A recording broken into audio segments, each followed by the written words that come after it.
Hello everyone and welcome to Tailored Acres. I'm Taylor and I am a home gardener in Wisconsin Zone 4B. Unfortunately, I'm still having mic issues, so I'm going to be recording over this video. But I'm going to go through today how I have been planting my potatoes. Let's get started in talking about our soil that we're going to use. So this is all-purpose Pro Mix that I've used the last few years, and there's not really a reason that I can't reuse it if I recharge it with what it needs for nutrients. So I am going to be loosening this soil, but then also adding the Biotone starter fertilizer here, the Garden Tone as well, and both of those are an organic option for fertilizers. And then the third thing that I'm going to add here is alfalfa pellets, which is a natural way to add available nitrogen to your soil. And I have been doing this the last few years. They're kind of weird looking when they start to get water in them. They puff up kind of like a worm. So just be aware of that if you do end up using those. So I'm just going to add a handful of each of these to all of these containers and going to mix it thoroughly in there. So if you are looking for soil, make sure that it is well drained, has some moisture retention qualities, and is high in organic matter. As I work on adding my soil amendments, I wanted to tell you about these grow bags that I have, and I've been using these for quite a few years now. They've held up great. So these are about 16 wide by 13 deep, and I've been planting my potato near the bottom, and haven't been adding more soil on top. I did the first year, but honestly, I just couldn't pay attention to it because I got 1,000 other things going on. So I just planted them deep, and that's been working out great. So the thing to watch though for potatoes is that you don't want any of them in the sun because they will turn green. The green potatoes may or may not be a little bit toxic depending on who you ask, but I'd rather not chance it. So just to watch for that and then add a little more soil if you see any tubers sticking out.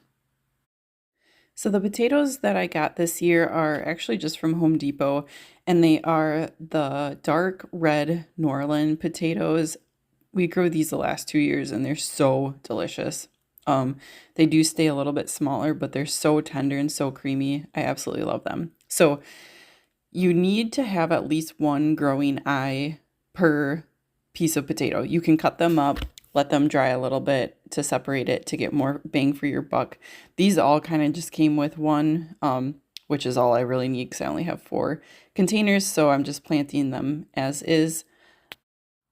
So potatoes won't really grow if the soil temperature isn't over 50 degrees. So I know a lot of people like to plant them super early. I usually wait until May to plant mine. You also do need to protect them if it becomes freezing for you. The foliage will not survive a frost. So I'm just going to dig myself a little hole here, and I'm going to stick my potato down there with the eyes facing up so that it has a straight path to the surface. Potatoes are a fairly low-key crop to grow, so we're just going to keep them well watered and weed free. But I also have been battling the potato bugs the last few years, and I do have a spray for that, the Colorado potato beetle spray from Bonade, and that's been working great. So just to watch out for those. If you have them, they will decimate your foliage on these. An extra note is that during flowering is when you want to keep them the most watered. That's when they're forming up their tubers. And you also want to water a little bit after that too, because they're still growing those tubers well.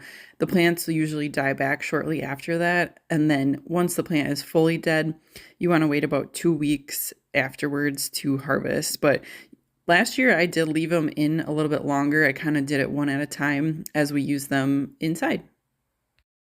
Here's a photo of my harvesting process from last year. You can see this plant was not quite dead yet, but we couldn't wait any longer and we harvested our first bucket early. So what we do is just dump it out in a wheelbarrow and sort through, grab the potatoes, and put the soil back in the container. Easy peasy. This is where I have my containers in my garden so that they are protected. No critters can get to them. And then I also have that drip line run in there too, so I don't have to worry about watering. These do seem to hold moisture a little bit, so just make sure that you're watching your moisture level on these. And that's the process on growing potatoes in containers.